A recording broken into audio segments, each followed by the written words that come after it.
Welcome to So Very Easy. My name is Laura, and when we make quilt blocks, it's important those blocks are square to the measurement that they're supposed to be. If it's supposed to be a 12.5 inch square, it needs to be that 12.5 inch square so that it matches up to the squares around it. Now, sometimes we're going to be able to take those squares and trim them down, but other times there is no trimming room, and those are the times we need to block them. And blocking them will put them into the shape and the size that we need, just in case we're off just a little smidgen. And there's more than one way we can block a block. The first way is on the ironing board. Now this block should be a 12.5 inch block, which means it's going to be a 12-inch finished square, but it should start at this raw point at 12.5 inches. And I do have it off just a little bit. Now this can happen for a couple of reasons. It could be in the cutting, it could be in the seam allowance, it could also be in the ironing. But we can adjust this if it's not too far off with blocking. Blocking does not mean we're going to cut it. We're going to block it with heat and steam and a little moisture to put it into the shape we want. So one way is on the ironing board. Now if you have an ironing board that has lines on it, that's great. But some of those lines are not always straight. After time, those lines shift. So if you have a board with lines, be sure to check and make sure your lines are straight to start off with. If not, then I add my own. I have a very large pressing surface, so I'm able to press on smaller mats on top, or I can press right on top of this board.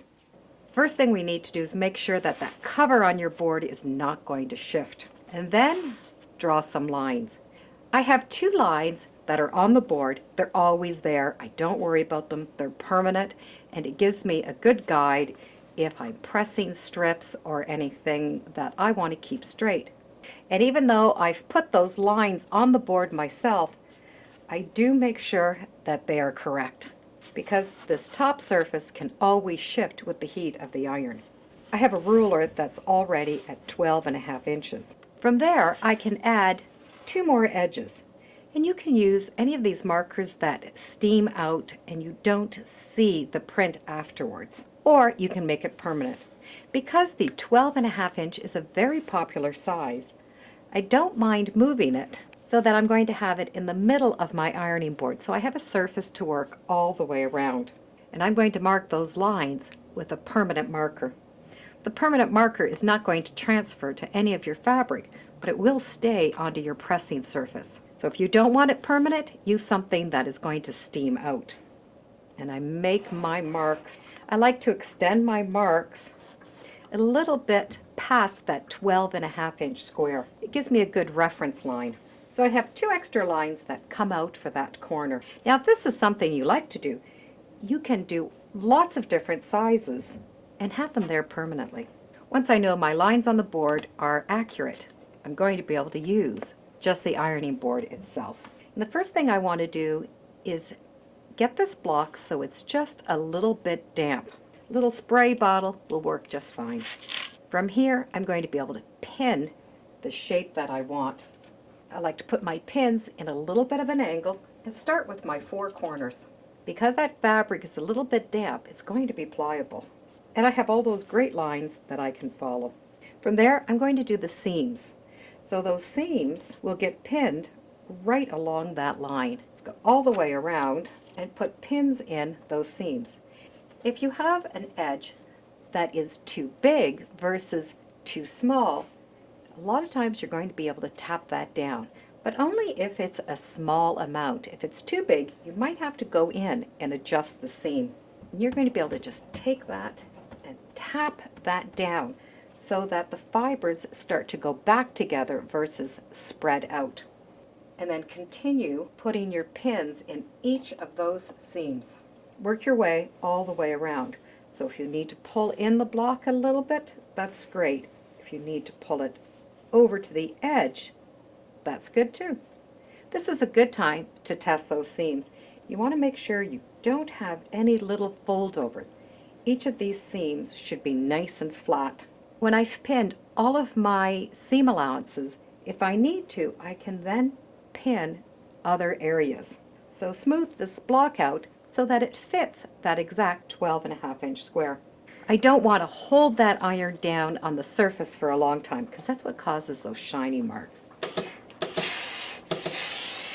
I'm just going to push it up and down and let the steam work. Once this is cooled down and is dry, I'm going to be able to remove all of the pins.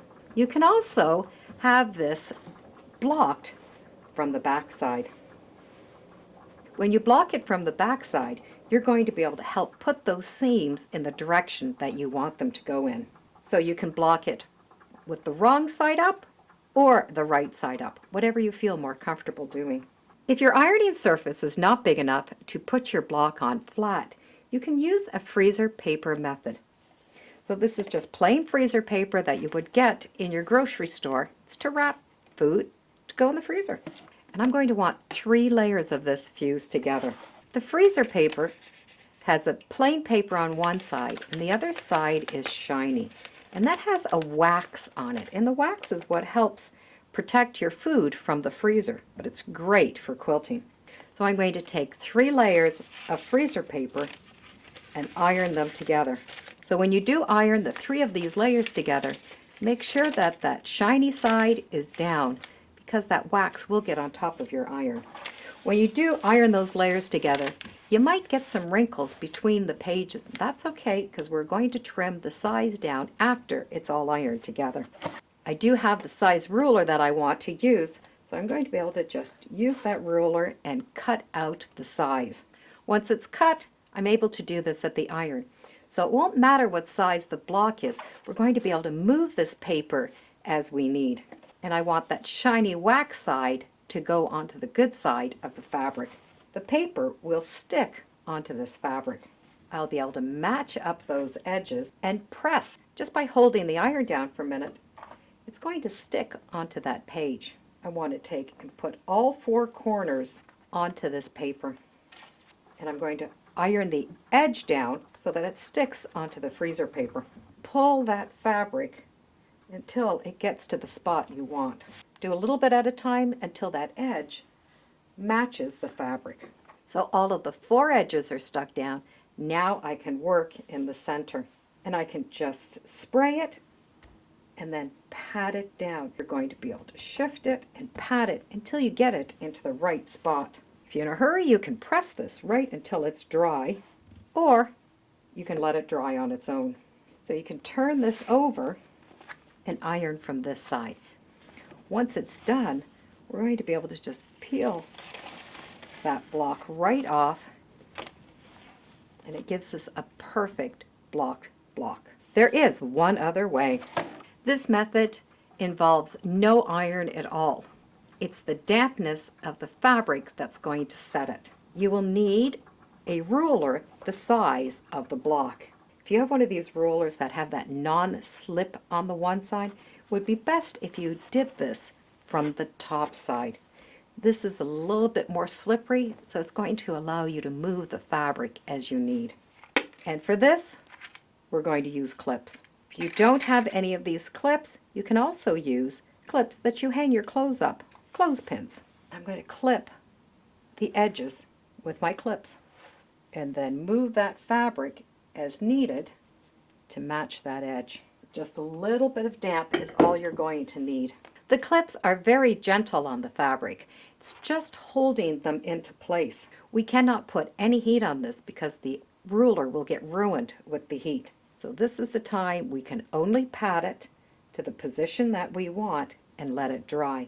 For this method, I do like to use a bit of starch or a starch alternative. So we can just push all of those seams down into the position that we want until that block is nice and flat. Blocking your blocks is a great way to make them perfectly square. If the pattern says trim it down, you won't need to do this. But if the pattern says the block should equal a certain size and it's not quite, it's better to block it than to cut it. Regardless if you do it on the ruler and let it dry, use the freezer paper, which by the way you can use many times, or lines on the ruler. What it accomplishes is straightening up those edges without trimming so we don't lose any of the points. And it keeps everything nice and square. Regardless how we do it, we're able to block those blocks so the blocks are exactly the same size as what the block needs to be. Thank you for joining me today on Sew Very Easy. Feel free to subscribe, and as always, come on back. Let's see what we're sewing next time in the sewing room. Bye for now.